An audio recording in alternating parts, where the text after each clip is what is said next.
بسم اللہ الرحمن الرحیم۔ پیارے ناظرین السلام علیکم۔ سائنس بھی محمد صلی اللہ علیہ وآلہ وسلم کا پتہ پوچھ رہی ہے۔ میں نے 10 سال قبل تفاسیر اور احادیث کا مطالعہ شروع کیا تو پتہ چلا یہ 40 اصول دنیا کے کسی طبی ادارے یا یورپ اور امریکہ کے کسی سیلف ہیلپ انسٹیٹیوٹ نے ڈیولپ نہیں کیے۔ یہ تمام اصول ہمارے پیارے رسول صلی اللہ علیہ وآلہ وسلم کی حیات طیبہ کا نچوڑ ہیں۔ یہ سیرت النبی سے اخذ کیے گئے ہیں۔ ہمارے رسول صلی اللہ علیہ وآلہ وسلم نے پوری زندگی اپنے اصحاب رضی اللہ تعالیٰ عنہ کو ان اصولوں کی ٹریننگ دی۔ آپ کے صحابہ کرام رضی اللہ تعالیٰ عنہ بہترین زندگی کے ان 40 بہترین اصولوں کی چلتی پھرتی تصویر تھے۔ میں نے اس دن سے ان اصولوں پر عبادت کی طرح عمل شروع کر دیا۔ گو میں ابھی تک ان پر مکمل عمل درآمد نہیں کر سکی، لیکن مجھے یقین ہے کہ اللہ تعالیٰ میری توفیق میں ضرور اضافہ کرے گا اور میں کسی نہ کسی دن آپ کے وضع کردہ ان اصولوں پر عمل میں کامیاب ہو جاؤں گی۔ یہ 40 اصول کیا ہیں اور آپ وہ اصول اور ان اصولوں کی جدید سائنسی توجیہات ملاحظہ کیجیے۔ مجھ سے اگر تشریح میں کوئی غلطی ہو جائے تو معاف کر دیجیے گا۔ میرے لیے دعا بھی فرمائیے گا۔ آپ صلی اللہ علیہ وآلہ وسلم نے فرمایا، فجر اور اشراق، عصر اور مغرب اور عشاء کے دوران سونے سے باز رہا کرو۔ اس فرمان میں بے شمار طبی حکمتیں پوشیدہ ہیں۔ مثلاً آج میڈیکل سائنس نے ڈسکور کیا کہ کرۂ ارض پر فجر اور اشراق کے دوران آکسیجن کی مقدار سب سے زیادہ ہوتی ہے۔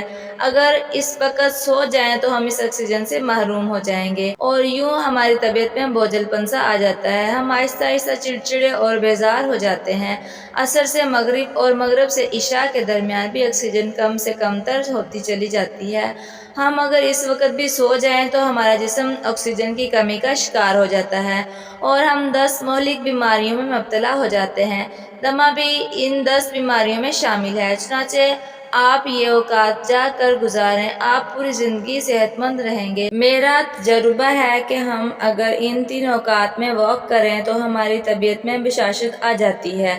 آپ صلی اللہ علیہ وآلہ وسلم نے فرمایا، بدبودار اور گندے لوگوں کے ساتھ نہ بیٹھا کرو۔ یہ حکم بھی حکمت سے لبالب ہے۔ بدبو انسان کو ڈپریس کرتی ہے جبکہ خوشبو ہماری توانائی میں اضافے کا باعث بنتی ہے۔ انسان اگر روزانہ 10 منٹ بدبودار اور گندے لوگوں میں بیٹھنا شروع کر دے تو یہ 20 دنوں میں ڈپریشن کا شکار ہو جائے گا۔ ہمارے رسول صلی اللہ علیہ وآلہ وسلم نے ہمیں شاید اسی لیے بدبودار لوگوں سے پرہیز کا حکم دیا۔ آپ بھی یہ کر کے دیکھیں، آپ کا مزاج بدل جائے گا۔ آپ صلی اللہ علیہ وآلہ وسلم نے فرمایا، ان لوگوں کے درمیان نہ سوئیں جو سونے سے قبل بری باتیں کرتے ہیں۔ یہ فرمان بھی حکمت کے عین مطابق ہے۔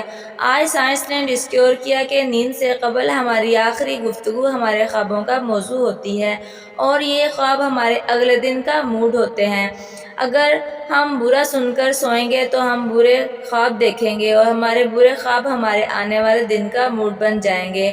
ہم خوابوں کے طے کردہ موڈ کے مطابق زندگی گزارتے ہیں۔ چنانچہ نیند سے قبل ہماری آخری محفل اچھی ہونی چاہیے، ہمارا اگلا دن اچھا گزرے گا۔ فرمایا، تم بائیں ہاتھ سے نہ کھاؤ۔ یہ فرمان بھی عین سائنسی ہے۔ ہمارے دماغ کے 2 حصے ہیں، دایاں اور بایاں۔ دایاں حصہ مثبت اور بایاں منفی ہوتا ہے۔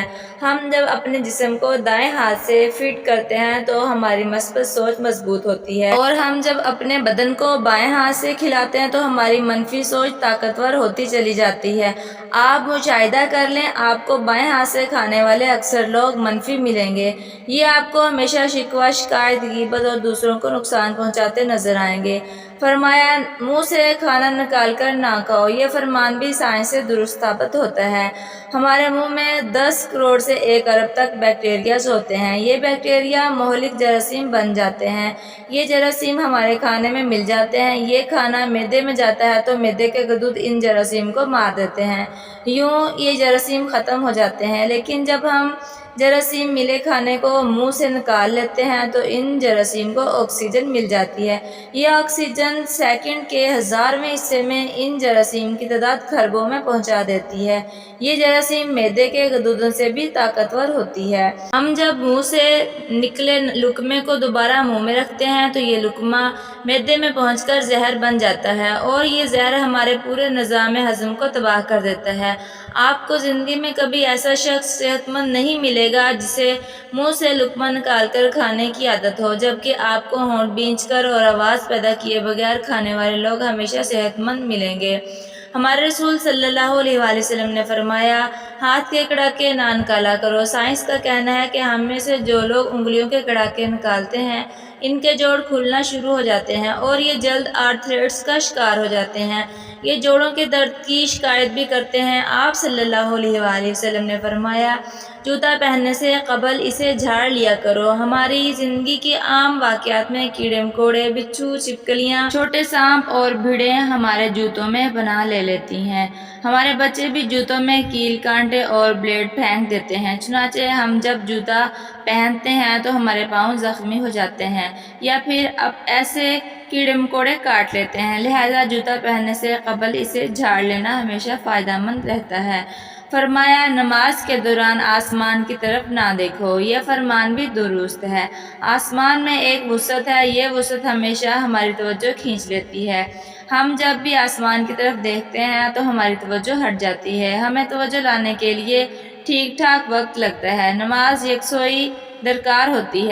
کے لیے یکسوئی درکار ہوتی ہے۔ ہم جب نماز کے دوران آسمان کی طرف دیکھتے ہیں تو ہم سجدے اور رکوع بھول جاتے ہیں، چنانچہ حکم دیا گیا کہ نماز کے دوران آسمان کی طرف نہ دیکھو۔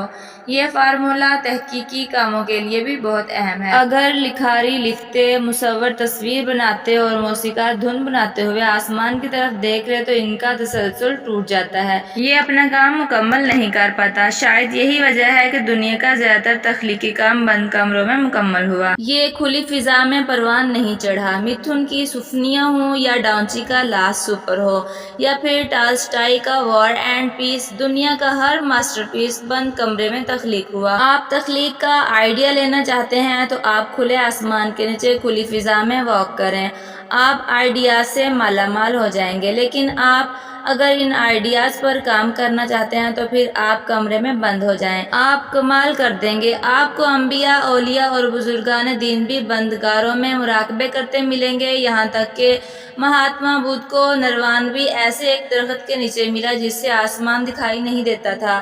وہ درخت اتنا گھنا تھا کہ وہ بارش تک تھام لیتا تھا۔ آپ نے فرمایا کہ رفع حاجت کی جگہ مت تھوکو۔ یہ حکم اپنے اندر دو حکمتیں رکھتا ہے، ٹوائلٹ میں تھوکنے کے بعد میں آنے والے لوگوں کو بھی تکلیف ہوتی ہے، اور دوسرا، ٹوائلٹس میں لاکھوں قسم کے جراثیم بھی ہوتے ہیں۔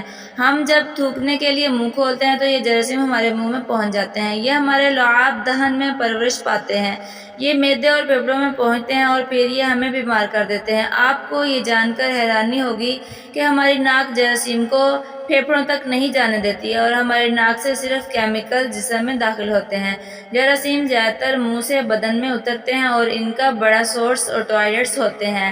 چنانچہ آپ ٹوائلٹ میں لمبی لمبی سانسیں لینے، تھوکنے اور گانا گانے، آوازیں دینے اور موبائل فون پر بات کرنے سے پرہیز کریں، آپ کی صحت اچھی رہے گی۔ آپ صلی اللہ علیہ وآلہ وسلم نے فرمایا، لکڑی کے کوئلے سے دانت صاف نہ کرو۔ ہم میں سے بے شمار لوگ کوئلے سے دانت صاف کرتے ہیں۔ کوئلے سے ہمارے دانت وقتی طور پر چمک جاتے ہیں، لیکن یہ بعد ازاں مسوڑھے بھی زخمی کر دیتا ہے، دانتوں کی جڑیں بھی ہلا دیتا ہے اور یہ منہ میں بو بھی پیدا کرتا ہے۔ لکڑی کا کوئلہ سیدھا سیدھا کاربن ڈائی آکسائیڈ ہوتا ہے، یہ ہائیجینک بھی نہیں ہوتا، چنانچہ رسول اللہ صلی اللہ علیہ وآلہ وسلم نے اس سے پرہیز کا حکم دیا۔ آپ صلی اللہ علیہ وآلہ وسلم نے فرمایا، ہمیشہ بیٹھ کر کپڑے تبدیل کیا کرو۔ ہم میں سے اکثر لوگ شلوار، پتلون یا پاجامہ پہنتے وقت اپنی ٹانگ پھنسا لیتے ہیں اور گر پڑتے ہیں۔ ہم میں سے ہر شخص زندگی میں کبھی نہ کبھی اس صورتحال کا شکار ضرور ہوتا ہے، بالخصوص ہم بڑھاپے میں شلوار یا پتلون بدلتے وقت ضرور گرتے ہیں۔ آپ نے شاید اس قسم کے حادثوں سے بچنے کے لیے یہ حکم جاری فرمایا تھا، اور آپ صلی اللہ علیہ وآلہ وسلم نے فرمایا، اپنے دانتوں سے سخت چیز مت توڑا کرو۔